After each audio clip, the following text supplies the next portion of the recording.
Welcome to the Bulwark podcast. I'm Charlie Sykes. It is 2 days before Thanksgiving. I think we're kind of ramping down for the holiday. I hope everybody has a great Thanksgiving. But before we descend into the long weekend, I wanted to get a view from the front lines, from the field. And so we are very fortunate to be joined by the Washington Post's Karen Tumulty, who is on the ground in New Hampshire this morning. So first of all, welcome back to the podcast, Karen. Well, thank you very much, and happy Thanksgiving. So let's talk about what you are seeing and doing, because you have been very, very busy. You've seen Nikki Haley in action. You've seen Christie. You're going to see Ron DeSantis. So just give me a sense of what's happening up in New Hampshire, because the conventional wisdom is, okay, it's Donald Trump's party. He's going to win. There's a race for second. Nikki's having her moment. So let's start with Nikki Haley. Is there a little bit of Nikki momentum going on there?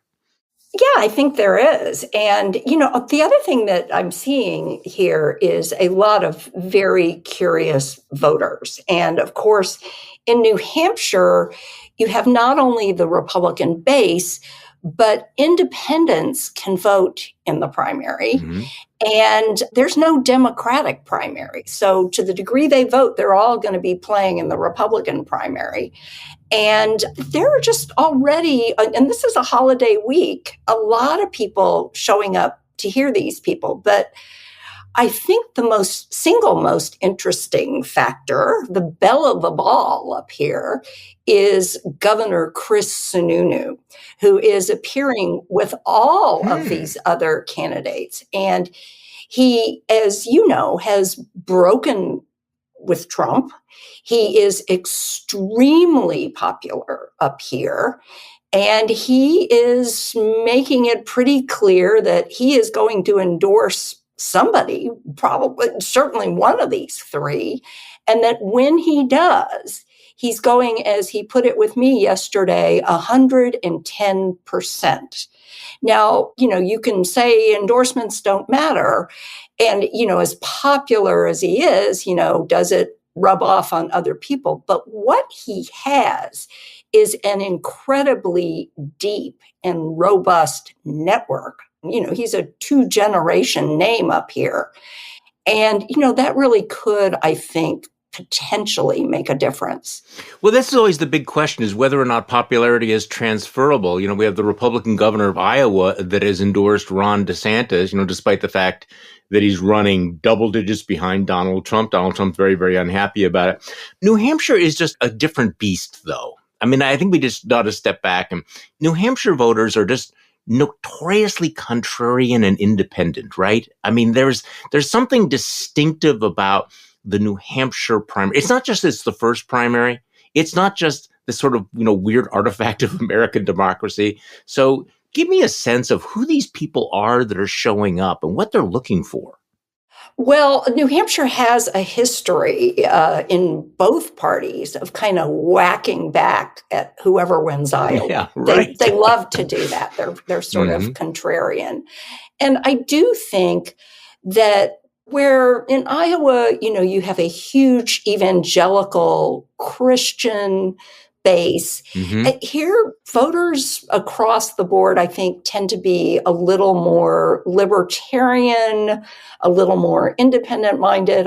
This is a place where it says live free or die on the license plates. Mm-hmm. Yeah. They are also saying, because the Democrats are snubbing them this time around and putting their first primary in South Carolina, you do get a sense that they are quite eager to protect their tradition and their first-in-line status. And certainly the governor is quite eager. Their primary is relatively early. I think it's 8 days after Iowa. So it's 9 weeks away, and it's starting to feel pretty close. Okay, so the Republican Party is really Trump's party. He's got more than 60% of the vote. Are New Hampshire Republicans different than the national Republicans? That's what I'm trying to get at here, is that the people who are showing up to hear Nikki Haley and Christie, clearly they have not all bought into Donald Trump. Is the New Hampshire Republican Party significantly less MAGA than other states? again, I am talking to people who are showing up to hear Nikki Haley. So Yeah, these are right. not, and they were wearing these little buttons that say NH, heart emoji, NH. So it's a luck of the draw that her initials are perfect for a little slogan up here. But I do get the sense, like I said, that a lot of people are shopping. And the thing is, too, if you look at the poll numbers, here's the big question for me. I mean, if you look at the poll numbers, if you were to take Nikki Haley and add it to Chris Christie and add it to DeSantis, all of these people are kind of within the margin of error of each other. But if you added all three together against Donald Trump, you got a race. So another question is anybody going to step aside? Is anybody going to drop out? Because as long as they're all three there, it works to Trump's advantage. Oh, very much so. I mean, this is the replay of 2016. Are you working under the assumption that all three go right up through the New Hampshire primary? That if there's a sorting, it would only take place afterwards? What do you think? You definitely get the sense that both Haley and Christie are in it. I mean, Christie's ignoring Iowa. He's putting all of his chips here. I don't know, though, if DeSantis doesn't do well in Iowa, where he is putting most of his resources, there may be a way to nudge him out. But again, I have not seen him up here. We still have 9 weeks, but I think if any of the three is likely to be nudged either out or to the sidelines. It'd be DeSantis, yeah. Right. Okay, so DeSantis supporters, though, they're not necessarily just going to break for another non-Trump candidate. My sense is looking at some of these numbers that if Ron DeSantis drops out, that Donald Trump is basically their second choice, that he was sort of MAGA without the baggage. So you take him out of there and they might as well go with the original MAGA, with the OG. What do you think? Yeah. Exactly. And also Chris Christie, who's been the most kind of direct in attacking Trump up here on the thesis that there's a very different electorate here and that this is a way to bring in some of those independents who can vote in the primary here. But you have seen his negatives go up very sharply with the Republican base. So what is Nikki Haley's message there? I'm trying to get a sense of how they are pitching themselves. I mean, look, we know that they're politicians, so they're going to pitch themselves differently to New Hampshire voters than to, say, Iowa evangelicals. And something's working for Nikki right now. We'll get to Chris Christie in a moment. What is her pitch? Why Republicans should ditch Donald Trump for her? Or does she not put it in those terms? She uses a lot of the lines that we've heard her use quite effectively on the debate stage. She talks a lot about the need for a generational change in this party. She talks a lot about the need to get beyond the drama. And she also digs pretty deep into foreign policy. She is really the only candidate who is touting her credentials there. She does have really clear lines of difference with the other candidates on Ukraine. So does she bring up Ukraine on the stump? Ukraine and Israel? She does.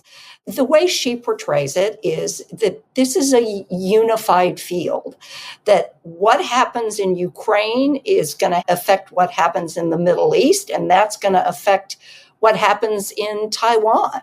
That, all of these autocrats are watching each other, that if Russia prevails in Ukraine, that's going to embolden China. If the United States doesn't stand up for Israel, that's going to, the argument she makes is this is one issue, not three. What kind of a reception does she get, though? How do Republicans in New Hampshire react to this? I'm putting this in the context of this rising isolationism, America first, that you're seeing in polls, you're seeing in Congress. And New Hampshire's has kind of an isolationist streak, anti-war streak. So how does it play there? Again, I have mostly seen her in front of audiences who have come out to hear her. Because they're pre-selected to agree with her. Right. But they are receptive. And the other thing that she does is talks about the border as an issue that is not just a Southern issue, but a Northern issue. And that is something to know about here in New Hampshire, where, they have had a big border problem, which is fentanyl coming in over the border, over the northern border. Yes. So border security does have a resonance up here that I think all of the candidates would do well to understand. Okay, so does she raise, this always feels surreal when we're talking about this Republican primary, because of course, the great orange elephant looming over all of this is the fact that, Donald Trump is the front runner, is the, expected nominee, and he's facing multiple criminal charges and seems to become, I'm trying to finish this sentence without using the word fascist, but I'm going to fail. Continues to signal exactly what kind of regime he would bring in if it was Trump 2.0. Does she talk about that at all? Or is that just something that, I know that Chris Christie raises it, but does anyone other than Chris Christie talk about the fact that the Republican Party might actually nominate a convicted felon, or certainly somebody who is under criminal indictment? Does that ever come up anywhere other than a Chris Christie event? No, Charlie, and that is what really struck me last night, because Chris Christie is the only one of the candidates who is talking about the charges against Trump on their merits. Nikki Haley kind of tries to sidestep it. She talks about how, they don't treat the Democrats this way, and that's not, it's a deflection. She certainly, though, doesn't go as far as Vivek Ramaswamy, a name, by the way, I'm not hearing much here, to say Trump should be pardoned. But it really is only Chris Christie who actually deals with the substance of the charges against Donald Trump, again, on their merits. Well, let's talk a little bit about Chris Christie. I talked about this with my colleague Will Salatin on our podcast yesterday. Chris Christie's made it very, very clear that he was basically a one-man wrecking ball going after Donald Trump. It seems to me, at least from the outside, that he's really sort of stepping into this role, that he's kind of sharpening his critique. I don't know, how does he appear on the stump? Because, I'm sitting here in Wisconsin thinking, Chris Christie is this magnificent beast who's also seems like a happy warrior. He seems to be enjoying himself. And he seems to actually, when he talks about, say, moral clarity, the moral clarity of calling out dangers to democracy, it feels like the longer that he's in the race, the sharper his critique is. Do you have any sense of this? Oh, I absolutely agree. And he's also, at least, from what I've seen lately, just the most engaging candidate on the stump. And you're right. He is a happy warrior. He's funny. I also find that he is taking on not only Trump, but his opponents, his other opponents in the primary. I mean, he is telling people, look, these other people that I'm running against, they will tell you they will send the army into Mexico. They're not going to do that. They're not going to be shooting people on sight at the border. That's just not the kind of country we are. But, that basically telling them they are selling you a line. Again, it's an argument that nobody else is making. He also talks quite a bit about his own experiences as governor. Somebody asked him last night, would you appoint Democrats to your cabinet? He said, I appointed Democrats to key positions when I was governor. I was the governor of a blue state. So he's making the electability argument, I think, as well. The question is, though, the more he does all of this, the more he drives up his negatives with the MAGA base. Well, right. And that's why this is great political theater, but it's not going to end up, spoiler alert, with him getting the Republican nomination. I thought you tweeted about something that he said last night. He's also willing to take on the Republicans in Congress, including the new speaker, Mike Johnson. Let's play this little clip where he talks about all the celebration of the fact that the new speaker managed not to actually crash the government, to manage to not shut down the government. This was Chris Christie. You look at Washington, these jokers take a victory lap for not closing the government and think like they deserve a big round of applause for that. Congratulations, you didn't close the government. You're supposed to be down there running. Well, I don't think that deserves any great round of applause. But they do, because they haven't had a president who has worked with them and made them understand that our job is to work for you. So tell me why you thought that was interesting. I just thought it was interesting to hear a Republican candidate for president repeatedly referring to the Republicans who are running the House as clowns. Right. It's well, I think he's pretty much expressing how a lot of people feel about Congress right now. Now, you did write a piece a little while ago. I want to get back to Ron DeSantis in a moment. That Mike Johnson might be more skillful than expected. That was written before the final deal went through. And by the way, second paragraph of that piece is, more skillful than expected. That's a pretty low bar. But. Yeah, that's a very low bar. Well, and actually since then, so he had that one deal. They didn't close down the government. And then it was just one clown car crash after another under the speakership, including the failure to pass any of these individual appropriation bills. They couldn't even get the rules through. And then they essentially just kind of threw up their hands and went home. There's no indication so far. Well, and correct me if you have other evidence on this.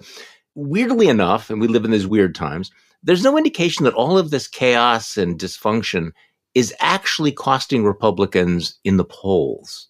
There seems to be this massive disconnect between what's happening in the presidential race or in the Congress, and then you see how voters are processing it, and it doesn't seem to register. I think in part it's because voters have gotten so cynical about Congress ever getting anything done other than lurch from crisis to crisis. That's become normalized. They just sort of assume that it's going to be like this. Exactly. And going back to Mike Johnson, Mike Johnson as Speaker seems far more pragmatic than Mike Johnson as backbencher was. First of all, the people who are causing all the chaos on the House floor and not letting them proceed to even pass what they call the rule to get a bill onto the floor are the exact same people who keep claiming they want regular order. What we have with this very short window before the next time we look at whether the government closes down is, could they at least try and pass one or two of these 12 appropriations bills, which I think is something they haven't done since, I believe, 2016. It's been a while. They just keep rolling up all government spending into these hairball bills that get written in the leadership offices with no transparency. What the heck is the Appropriations Committee doing? Well, I always wonder this. Now, so you mentioned that Mike Johnson seems more pragmatic as Speaker, and yeah, in the first few weeks he seems that. But on the other hand, he presides over a caucus that is anything but pragmatic, and it's kind of sort of this Rubik's Cube. How do you get things done? How do you get the aid for Israel? How do you get the aid for Ukraine without being blown up by the same people that blew up Kevin McCarthy, and without relying heavily on Democratic votes? I frankly don't see how he does it. Now, he may want to get it done, and he may have this mild demeanor, but he's never chaired a committee. He has no experience doing this. This is a guy who is way out of his depth in a situation where even if you were a master legislator, you'd probably have a hard time navigating this. Well, he's going to need the Democrats, and he got the Democrats to get the government to remain open. The thing about it is, because I think the MAGA Republicans in the House still view him as one of their own, I think even they have to realize how mortifying it was for the country to see them go 3 weeks without being able to come up with a speaker. You do get a sense that Johnson's going to get a little more leeway than Kevin McCarthy got to do exactly what Kevin McCarthy did and got fired for. If he ends up doing exactly the kind of thing that Kevin McCarthy would have done. But is it Mike Johnson's house or is it Matt Gaetz's house? Um, Gosh, who wants that house? Well, exactly, yes. It's nobody's house. It's Lord of the Flies in there. Okay, let's go back to New Hampshire. I'm really intrigued by the role of Chris Sununu. You said that he's kind of the belle of the ball, very, very popular governor. It's a very small state. He knows everybody. He's got these deep networks. He's showing up with the various candidates, and he's going to go in, as you point out, 110% for whoever it is. I'm guessing it's not going to be Ron DeSantis. So is he waiting to see who is the strongest opponent to Trump? I mean, if we go into January and Nikki Haley continues to rise, what do you sense? What does he say at the events that he shows up at? He just keeps reminding voters of how important they are. But surely he is taking an assessment of who's got the better shot. Yeah. And there's also something to think about here. And again, he insists this is not part of his calculation, but, say you had a female governor from South Carolina get the nomination, she could pick worse running mates than a New England governor from a swing state. My. Who knows what all is going to go into his calculation. But I do think he does bring a lot. He is one of the more articulate people I've ever heard in making the case against Donald Trump. Mm-hmm. And he's not afraid to do it.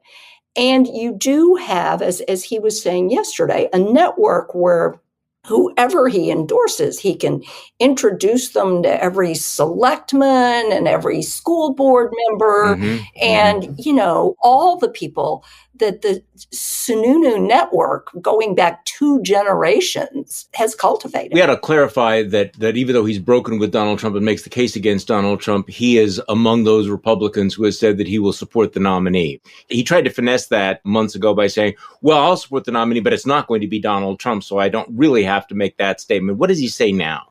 Now that it's increasingly likely that it's going to be Donald Trump. He is not being asked that anymore. And of course, come on, Charlie, if Trump's the nominee, they're all going to support Donald Trump. Well, when you say all of them, see, this is what's interesting is that cognitive shift from saying, this man he's crazy, he's a danger to the Republic, he's become detached from reality. Yes, but by all means, I will vote to put him back in the Oval Office. We know that partisanship and tribalism can be a hell of a drug, but this year it's amazing watching some of these guys make the case against Trump now, and then, with the gravitational pull of partisan loyalty coming back home after it's all over. And then all we're going to hear is, well, he's not Joe Biden. It was interesting. I was sitting next to one voter yesterday at the Haley event, and she was saying she's a staunch Republican. She said her kids are both Democrats, but she said, I don't know what I do if it comes down to Trump versus Biden, because I can't vote for Trump and I can't vote for Biden, and I'm going to go to the polls and write somebody in. These are the double haters. Yeah. And I'm wondering too, our assumption has always been that having Trump on the ballot drives turnout on both sides. But if we end up having 2 nominees that, at least all indications now are, people just aren't enthusiastic about, I wonder if turnout just goes through the floor. Geez, yeah. Well, it's hard to predict what the mood in the country is going to be. So let's talk about Joe Biden for a moment.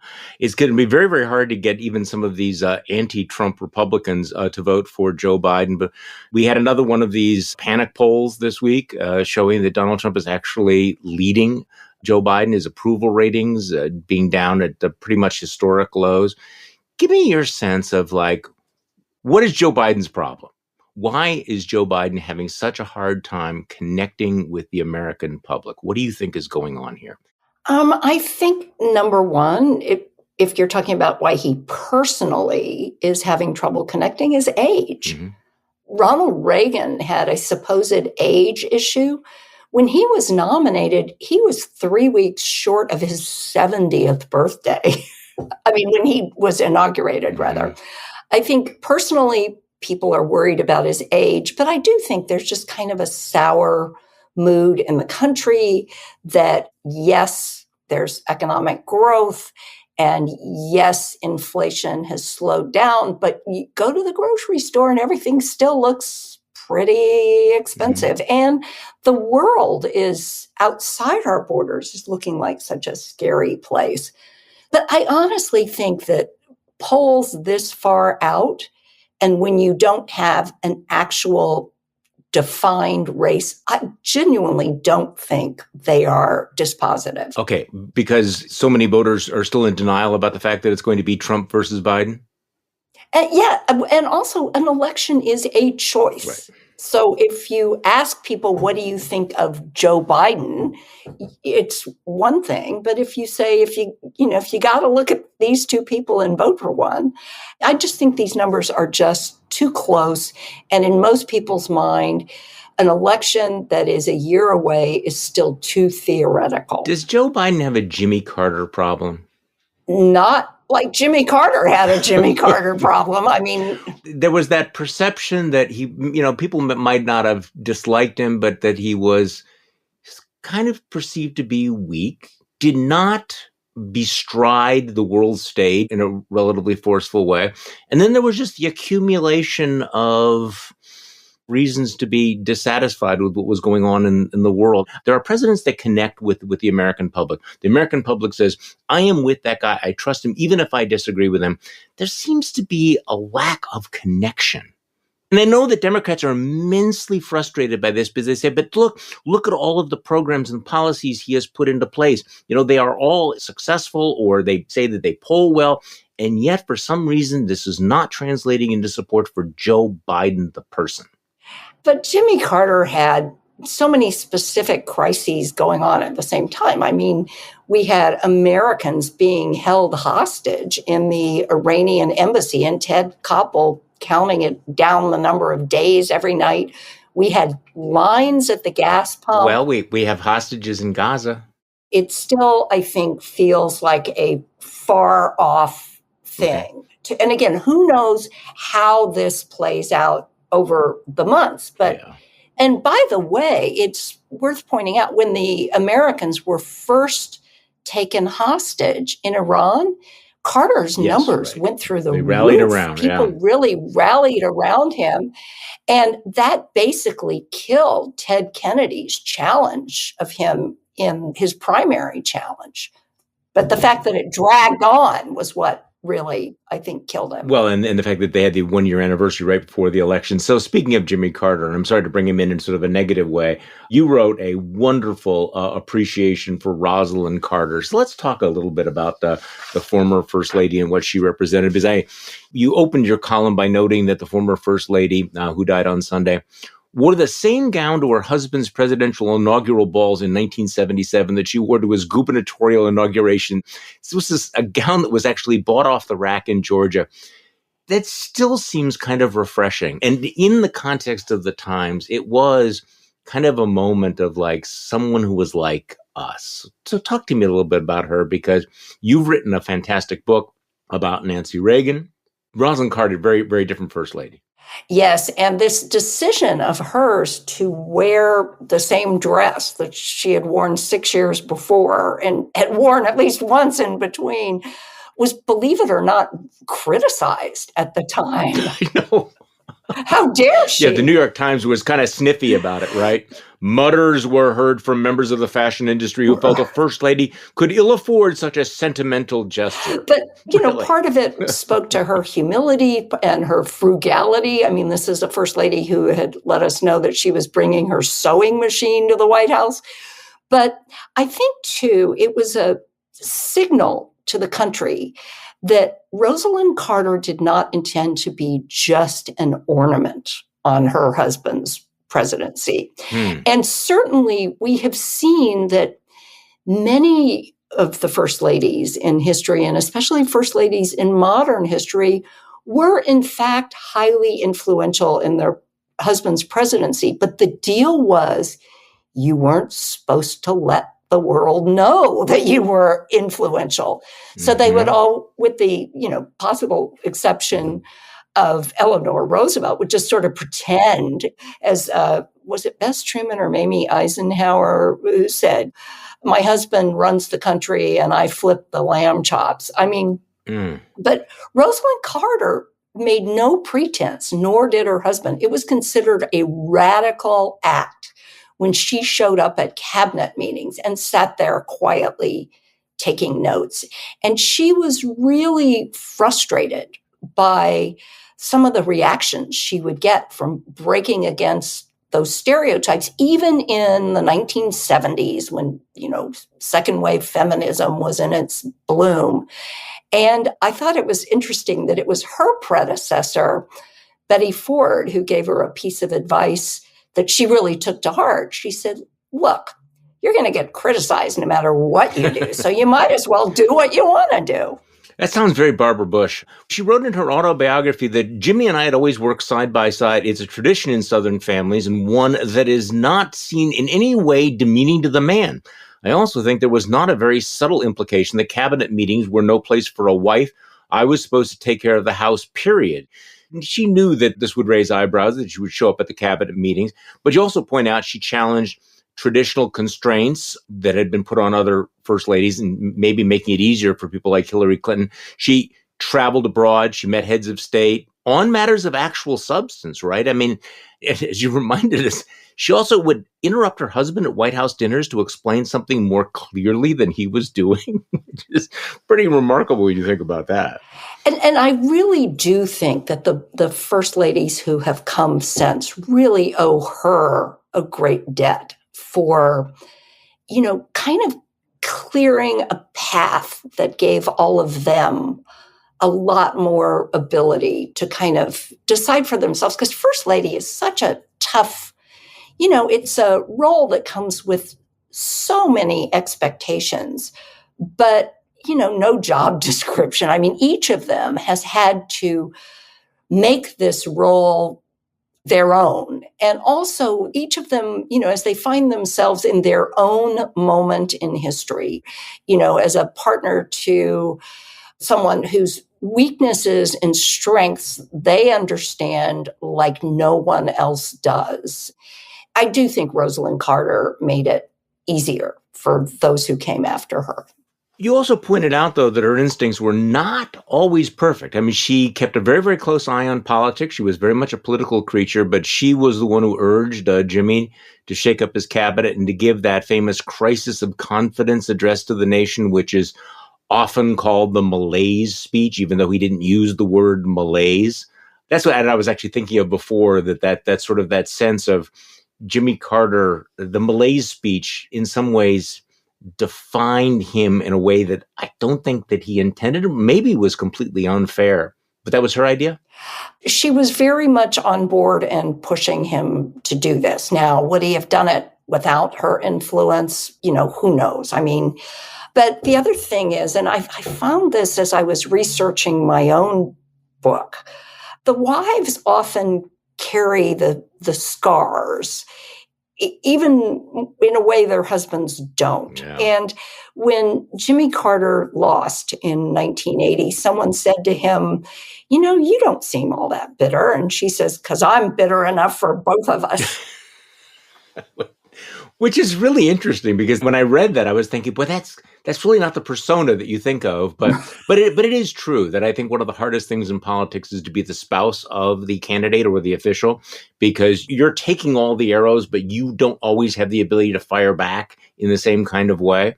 And I have noted this in the past. But yeah, that quote, I am bitter enough for the both of us. What was she bitter about? I think that her husband's achievements were not recognized, which certainly they have been, I think, in some ways a lot more by history than by the population. Then she was mad at Reagan. When I was writing my own book, one of the great mysteries to me was, why did Nancy Reagan and Barbara Bush hate each other so much? And it was George Will, who was very close to Nancy Reagan, said, because, the wives sometimes can't get past things. And the two of them never got past the 1980 primary. Wow. How did Nancy get along with Rosalynn Carter? Oh, they didn't get along either. And maybe it was a Nancy issue. Well, it could have been. And in fact, so as Nancy Reagan is getting in trouble for a number of things early in her own time as First Lady, the biggest you might remember was in the middle of the worst recession since the Great Depression. She raised private money to buy a set of $1,000 a place setting china, new china for the White House. Basically, Nancy Reagan would get up and say basically that Carter's had just let the place go. And finally, Rosalynn Carter gets up and says, I thought it was sort of charming to mix place settings. And we always tried to make it, Rosalynn had just sort of had it. And the other thing Nancy Reagan did was she called up, people who were running the White House and asked if it was possible for the Carters to move out a little early so that they could start redecorating. That didn't go over well either. No, you wouldn't have expected it would. You think back. I mean, I was thinking as you were describing the long history of very, very influential first ladies. It is such an interesting story because, of course, you had some who were not particularly, at least as far as we know, not particularly impactful. But then you have the Eleanor Roosevelts, you have the Edith Wilsons, and you have Lady Bird Johnson, and of course Nancy Reagan, and then of course leading up to Hillary Clinton. In some ways, Melania Trump is really the exception, being one of the obviously quite glamorous, but really in the tradition of influential first ladies, probably the most negligible. What do you think? Yeah, I think her big initiative, which was to, that Be Best initiative where she was talking about anti-bullying. Yeah. I couldn't tell whether she was trolling her husband. Yeah, I don't think that people, like historians, are going to look back and one of the turning points in civility in America was the Trump administration's Be Best initiative. Right. Yeah, I suppose if you looked at it askance, you could say, this is her way of trying to distance herself from the husband. I mean, it is extraordinary when you think about how close many of these couples were and how much their stories are intertwined. Donald Trump is going through some things right now, and Melania is never at his side. And I'm trying to think, is there a historical parallel to that? I mean, it's just odd, don't you think? It is unusual. And I think another contrast here, there's a wonderful Netflix documentary based on this Lady Bird book that came out a few years ago, where they're playing the audio from Lady Bird's diary. And again, as I point out in the column, it shows her influence, but the fact that she stipulated that these diaries couldn't come out until after her death was evidence that she didn't want people to know how influential she was. But what she would do, she was an incredibly important source of support and strength to her husband as he was suffering what sounded like some pretty severe problems with depression. Mm-hmm. And again, this is certainly not the sort of role you hear about from Melania, but who knows? Maybe there's a Melania audio diary that we will get to hear someday. That's possible. It could be there somewhere. I'm not going to hold out a great deal of hope for all of this. Karen Tumulty is associate editor and columnist for the Washington Post, on the ground, on the front lines in New Hampshire. Thank you so much for taking time out from the field to talk with us today. I appreciate it. And have a happy Thanksgiving. Thank you, Charlie. It is always a pleasure. And just a reminder that with everything that's going on, we still actually do have things to be thankful for. And thank you all for listening to today's Bulwark podcast. I'm Charlie Sykes. I will be back next week, and we'll do this all over again.